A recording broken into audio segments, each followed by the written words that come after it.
Well, the Prime Minister has only been in office for 150 days, so it's not quite the moment that you would expect to have a reset. But generally, those 150 days have been believed to be rather bumpy, which is why the Prime Minister is making this great speech on Thursday. We're expecting the Prime Minister's speech to be essentially some more concrete targets based on the 5 missions that he talked about when he was leader of the opposition. So those are going to be on the economy, on healthcare, on education, on crime, and on the net zero target. Now, on the economy, things aren't looking great. The CBI have updated their forecast and are now predicting pretty slow growth for the UK after Rachel Reeves's budget. We've also heard from plenty of business leaders who really don't like what was in the budget, particularly that rise on national insurance contributions for employers, which lots of businesses have argued are going to mean that they will have to sack some of their workers, or at the very least not hire so many workers.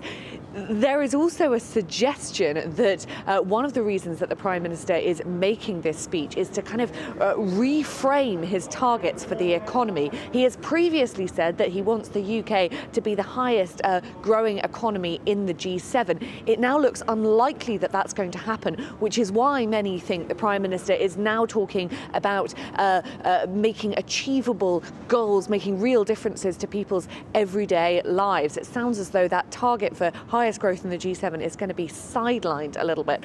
There is also a bold, ambitious target from the Prime Minister on NHS waiting lists. He wants to make sure that the target for operations, 92% of operations, routine operations done, is achieved. But there's a really interesting report in the Times today suggesting that if NHS resources are diverted into achieving that target, which they would be if it was on this list for Keir Starmer, they would be redirected away from A&E, mental health services, etc. And some doctors have gone as far as to say that A&E would become a war zone.